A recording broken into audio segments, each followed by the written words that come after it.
Actually, there are a lot of teachers who are surrendering already because of the situation. Not just a personal problem, but students and others. Kaya gusto ko rin tulungan ang mga kapwa guro through this book. Friends, welcome back to another episode of Behind the Book Conversations. With us is our newest published author. Nakikita na naman sa backdrop namin at backdrop niya, diba? Ayan, ang kanyang book, Disappointment is Real. Alamin natin ano yung kwento behind this book. You will meet her sa MIBF, so abangan din yan. Dear friends, thank you so much for tuning in kasi it's been 2 weeks. Wala tayong behind the book and now we have our newest guest. And bagong-bago din talaga ang ating author ngayon. She is from Mountain Province, Ma'am Jennifer Liklik Milo. Ayun! Thank you, Ma'am Grace. We'd love to get to know more. Sino ba yung guest natin ngayon? Aside from teaching, busy ako sa hiking. Yon! Nakikita ko yon. Obvious naman sa backdrop pa lang, di ba? Oo, doon ako nabibising during weekends naman sa hiking. I really love nature. Why do I love nature? Because it heals. Nature heals na sabi nila, diba? And it really helps a lot. Yun. Aside from nature, I go with the youth. Yan. That keeps me busy. Yon, 'di ba? 3 pa lang 'yon, pero mukhang busy na siya. So mamaya, we'd love to dig deeper into. Yes, she is an educator. She hikes usually, nakikita ko 'yon sa post niya. Stalk niya siya, guys. And yes, usually nakikita ko din you are with the young people. So same tayo dun sa part na 'yon. We spend time with fellow youth. And saan siya nakakuha ng time to write a book? That's one thing that we always love to address, di ba? Despite your busy schedule, paano mo nagawang kapagsulat ng libro? So, we will get her answer kasi iba-iba. Malay natin through her answer, ma-inspire ka na makapagsulat din ng libro. Ayun, hopefully nakilala na siya ng konti pa lang kasi konti pa lang talaga yan. I think you'll get to know more of her when you buy her book. Okay, so the first one that I'd really love to ask is kailan ma'am yung defining moment mo na parang nasabi mo, gusto ko din magsulat ng libro. Saan yun nagsimula? Ayan. I really love writing, but writing doesn't love me. Charot! Okay. Okay, sabi ko nga, I hate English, di ba? I hate English before. Though I want to write, but I cannot write kasi nga hindi ko siya feel. Pero gusto ko talagang magsulat since when I was in college. Then I saw a friend. There's a friend na nag-post ng kanyang book. I was inspired with that friend. And parang hindi ko alam kung paano mag-start, and I forgot because of the busyness that I have. I've been a teacher and a student. So nakalimutan ko na yung part na yon. And then here comes Ma'am Janet, my friend. I-publish sila ng book, no? Ano yun? Kailan yun, Ma'am Jane? That was last May 9. Yeah. Tandang-tanda ko pa, 'di ba? Kasi malapit ng election nun eh. Oo. Oo. So, wow, Ma'am, may book ka na. Kasi you have a book. Sabi niya, yes. Ikaw din. Because sabi niya, then how to do it? Ano yun? I will be inviting you on this day and you have to come. Sabi niya, but I was not able to go because of other schedule. Tapos sabi niya, okay, you message Ma'am James na lang para mag-online ka. So that's why I contacted you. I asked information from you that I'm interested in writing, how to start with it. And then, yun na yung start.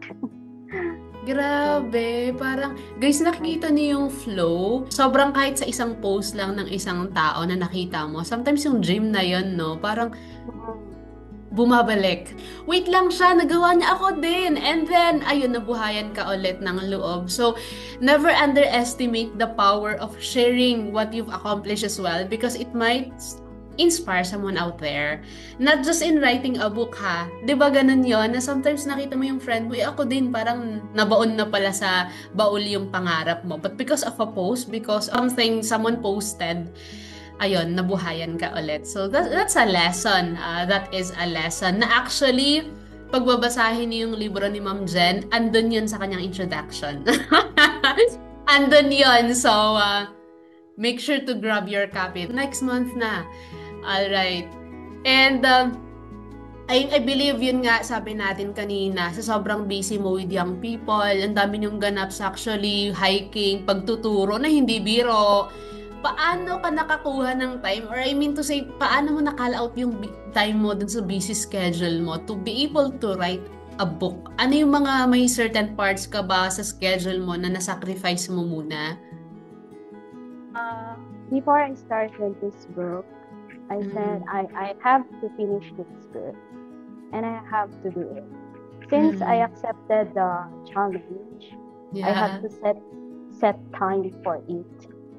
Kaya kahit busy, actually I write early in the morning, late at night, pag nagkakape ako, pag Doon tayo sa kape eh. Oo, meron akong kape dito. Cheers! Cheers! Ako yung ubus na. Okay. Yes. Ayun, nakaupo lang ako, ganun. So, sa mga free time na kung kailan kailangan ko mag-meditate, doon ko sinasabay yung writing. And it works. Kasi lumalabas yung inspiration. Yes. Just sit there and think of something, may lumalabas na inspiration na, ito yung isusulat ko ngayon. Okay, kailangan ko nang isulat ngayon para hindi ko makalimutan. Or else, makakalimutan talaga siya. Okay. Yes. So, nag-set talaga ako ng time for this. For writing. Para matapos siya. Very intentional. You're very intentional about writing talaga. Hindi yung pag-inspired ka lang, saka ka nagsusulat. Yes. Okay, that's another lesson, dear friend. Watching this with us right now, you have to set an intention. Hindi pwedeng gusto mo lang tapos wala kang gagawin. Intentional living, sabi nga. You have to be intentional with your dreams to make it happen. You've made mention, Ma'am Jen, kanina na nagsusulat ka sa umaga, tsaka nagsusulat ka sa gabi. Usually kasi for some, like, ako personally, umaga talaga. I mean, pagtulog pa yung mga tao, sobrang tahimik. May friend ako, Ma'am Jen, author din siya, nagsusulat siya ng midnight hanggang 2 a.m. Kasi para sa kanya, mas lumalabas yung mga yung mga ideas para sa kanya. Yung sa'yo, Ma'am, both. Paggabi kasi, may place kasi akong pinupuntahan. So, near our house, doon ako talaga nagtatambay pag stress, pag talaga bigat na ang lahat. So, paggabi doon ako. Pero sa umaga sa kwarto ko. Ganun. So, at least, silent yung area. Yes, oo. Do you believe, Ma'am Jen, na ito kasi usually nasa course din natin, I mean, tinuturo din natin usually that when you write, you find the space na writing lang talaga siya. You find your writing space na doon ka lang magsusulat, yung mas comfy ka, so that, alam mo yung iba din kasi pag sobrang gulo, ay may mga kids, may mga, alam mo yung iba-ibang agenda. So, agree ka doon, Ma'am Jen, na kapag nagsusulat, you should find your space. Yes. Yun. Yes. Another tip yan. And dear friend, nakakarami na kayo ha. So, kuha kayo ng notebook and then ilista nyo lahat ng tips na yan and make sure na i-follow nyo. I mean, follow what works for you. Kasi hindi naman lahat ng advices from this conversation, it will work for you. Find what works for you. Yun. Yes. And ilang months ka, Ma'am, inabot dun sa kasi parang mabilis lang This month, May 9 yung book launch and signing. Ang bilis lang, hindi pa natapos 2025. And here we are, celebrating you and your authored book. So, ilang months yung pagsusulat mo, ma'am? June, nag-start ako ng June. June. Oo kasi May, June, yes. June, August, September. Less than 2 months. Yes. 3 months. 3 months. And actually, August, na yun nasa editing phase ka na. Diba? So, like, writing phase mo, barely 2 months. Ma'am, dun sa 2 months na yun, 2-month writing phase mo, may mga challenges ka din ba na na-experience personally? Perhaps we can share it with our aspiring authors watching right now. Para at least baka ma-experience nila in the future or na-experience nila so they can learn from us. Yung challenge ko talaga yung budget. Budget talaga. Okay, aside from budget part yan, at least ang budget pwedeng gawa ng paraan. Aside from finance, pag-uusapan natin mamaya because it's part of the journey of publishing a book, especially self-published authors. Parte siya. So, hindi natin siya pwedeng itsapuera. So, we'll talk about that later on. One of the challenges that I encounter is how to start the book. How to start the book. It's really a challenge and how to start the book. Paano ba ako mag-umpisa? If I did not read your ebook, then hindi ko talaga naumpisahan yon. Kasi hindi ko talaga alam kung paano siya mag-start. That's why I ask you on how to write a book. Then, when I followed that instruction, yun. Doon na pala, ganito pala yun. Okay, at least alam ko na kung paano na siya mag-start. But really, the greatest challenge here is how to start your book. Second is how to create your title. Yun! Okay! Yes. Nahirapan talaga ako sa title niya. That's why I asked you when we had a talk a while before. On how to, paano ba ako makakapagsulat ng catchy na title. Yes. And you suggested something. So I did it. And it worked. Okay? Yeah. When I attended the seminar sa Bukias, I used that one. Sabi ko kay Ma'am Lorna and Ma'am Nelia, kindly check this title. Ano yung gusto niyong title dito? So, yun ang nakuha nila. Yan.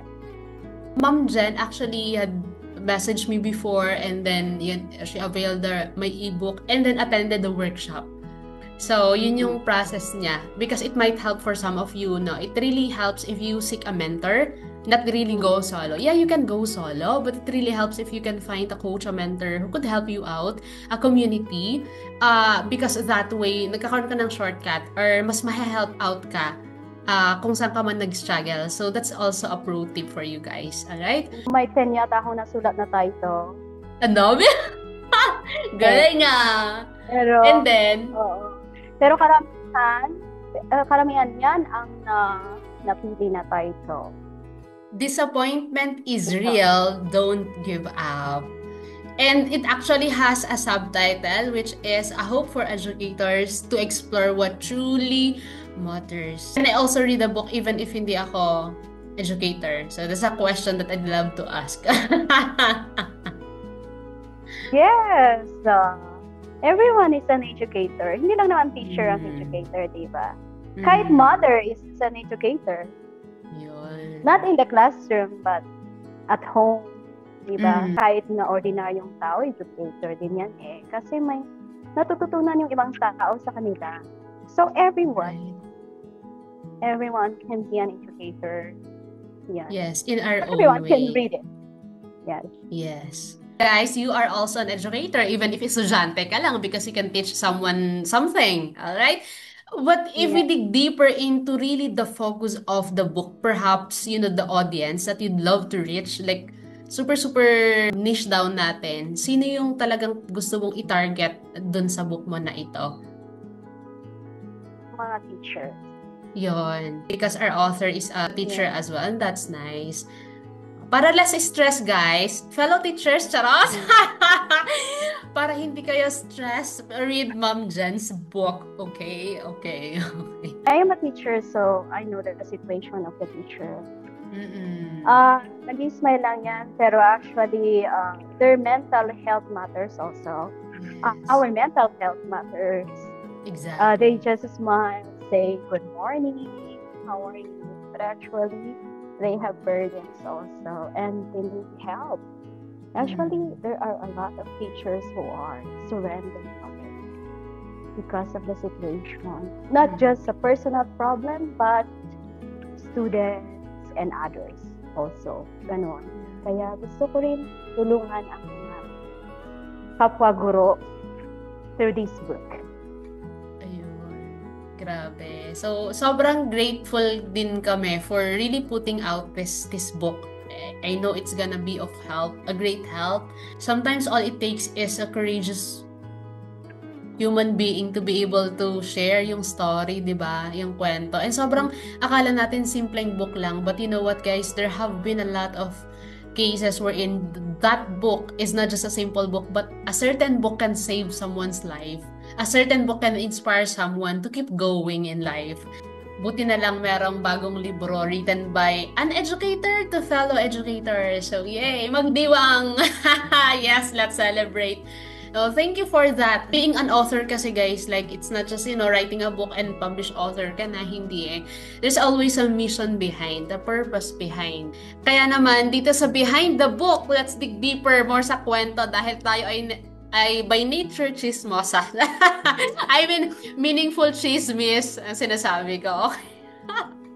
Actually, yung isusulat mo, hindi yun challenge eh. Kasi meron ka na eh. Meron ka nun eh. Hindi mo lang kasi nilalabas. So, that's not the challenge actually. Kung ano yung isusulat mo. Because you have a story to tell. Yun. And you have a story that would inspire others also. So if that is not the challenge, what for you is the biggest challenge? But guys, let me just get this straight. It's Ma'am Jen is really saying something deep here na if you're struggling to find topic, find something that you'd like to write kasi hindi mo siya mahanap. Dig deeper into who you are. Meron kang topic na pwede mong i-share sa iba. Meron kang story. Hindi mo lang siguro siya natatap, but listen more to yourself. Meron kang i-share. Lessons na natutunan mo. Ang ikli lang pala, 3 months, including the publishing phase. Now that your book is in a printing phase, do you have lessons that you'd love to share in your book writing journey? Find your passion. Number 1. Kasi doon na mag-start kasi yung libro. What is my passion and what would I like to share? And what is the catchy story that I have to share? Another one is ask for help. Let's say, for example, sa aking book, I asked for a help from me, also from the editors, from the proofreaders, from the RTF, di ba? Siguro kaya mo naman yata mag-edit or mag-proofread or mag-design. But actually, I think it's better to ask for help. Parang the output is better pag may kasama kang mag-finish ng product. Hindi lang ikaw. Kasi nasabi nila, no man is an island, di ba? Yes. Maraming may mas talented na pwede nang i-share din sa ginagawa mo. Ganun. So, that's another one. Write! Love writing. Love writing, actually. Writing could help you, not just hindi lang sa pagsusulat ng libro, but actually it helps sa personality. Let's say there's something problem that you encounter Then you're going to write that one, tapos i-reflect mo sa sinulat mo. Doon ka rin matututo. Matututo ka din sa sinusulat mo. So, write and reflect. Ayun. Guys, nailista niyo yon. Okay, so let's summarize it, has. Ano to, klase? Okay. Sabi ni Ma'am Jen is you have to find your passion or your heart's desire. And the second one is kung saan ka man ngayon you seek for help, mas mapapadali yung work mo. At saka actually, nagkakaroon ka ng shortcut, diba? Parang hindi ka pa mag-experiment because you're trying to do everything. And what happens is na burnout ka na, hindi mo pa rin na-accomplish yan. Okay, ano man yan, it's not just book writing, but whatever project, I believe, passion project man yan na gusto mong simulan, you seek for help from the people who have accomplished what you want to accomplish. And third, is write or journal. Your question is, what if hindi ako, alam mo yun, hindi ako ma-journal, hindi ako magsulat. I think it's a challenge of just putting your thoughts down. Whenever someone asks me, Ma'am Jenna, especially our young people, they're having hard time. They're having a hard time. You know what, ang lagi kong sinasuggest is you grab a pen and a paper and you start writing 10 things that you're grateful for. You call it your gratitude journal. Kung gusto mo ng diary, push go. But what happens is, when you journal, when you write the things that you're grateful for, mas marami ka pang ipagpapasalamat pa pala. I don't know who said this, but what you appreciate, appreciates. Na sobrang nakaka-help ang writing, ha? Hindi lang magsusulat ka kasi gusto mo siyang gawing libro, but you know, writing in general, journaling, it really helps a lot. Super. These are 3 tips from Ma'am Jen. Before we end, promote saan ba nila makukuha yung book mo? Kailan ba yung release nito? Those who want to grab my book, ayan. Disappointment is real talaga, but don't give up. And I will assure you that this book will really inspire you a lot. Kailan may mapapublish? Sa September? Yes, September 10 to 14, ma'am, sa SMX MOA. That is Manila International Book Fair. Galing! Yun, parang first time lahat sa akin. Kaya, naku, parang pinagpapawisan na ngayon pala. Kaya mo yan, ma'am. Iniisip ko pa kung anong mangyayari. Okay, anyway, I'm so excited with this. And I'm so excited to share this book to everyone also. Hindi ko man ma-inspire lahat, pero at least siguro may isa man na ma-inspire dito sa libro. And that's a good help already. Yes. Na may isa na ma-inspire. Good. Yun, so abangan. Abangan tong libro.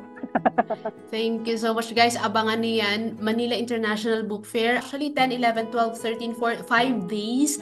Ma'am, kailan ka specifically andon? Is it Saturday, Sunday? Para Saturday. at least yes, ayon. Sobrang daming yung mamimit na fellow Cordilleran authors on Saturday. And actually, friend ma'am, who is Ma'am Janet, will be there. Ang galing, okay? It's a ripple effect, di ba? Yung nag-inspire, yung nag-inspire sa kanya na magsulat din kasi nakita niya yung post na may libro na siya, will also be there. Ang galing! Let's keep passing on the positive vibe and really keeping on because through us taking action, marami na-i-inspire to also take action towards their passion project or dream man yan. So, sobrang thank you sa ating guest for today. If there's something I really wanna share, no, kunyari wala siya dito, but what I appreciate about our guest today is her humility. Sobrang yung process namin, kunyari wala siya dito, guys. Really, Ma'am Jen, yung process natin, alam mo ba kung bakit siya mabilis? Because of your humility. You're very open and that's why I think mas sobrang napabilis yung writing process niya and even the publishing process is because she has that humility to learn from people even if siguro marunong pa siya on some parts, but then she really allowed us to work with her. And that's a trait that we would want to learn from, really. If you want to learn from other people, you gotta be humble. And it's really a team project. And that is why it came to this point na we are celebrating. We are celebrating a newest book. Yes, so sobrang thank you for that. Dear friends, don't give up. Disappointment is real. Don't give up. I hope for educators to explore what truly matters. And tandaan yung sinabi niya kanina, hindi porket hindi ka guro ay hindi para sa'yo to. Okay? You grab this book, it's really something na sobrang dami ding kwento. Learn from the book, from the stories, and we look forward to seeing you pursuing your dream, pursuing your project, or yes, writing your book soon. This is JZ Tanawe, your book writing coach. We will see you next week. Yes, we have another guest.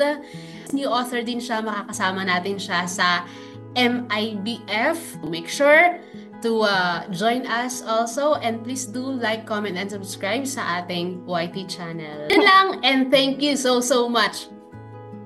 Thank you, Ma'am Jane. Thank you, Ma'am Jen.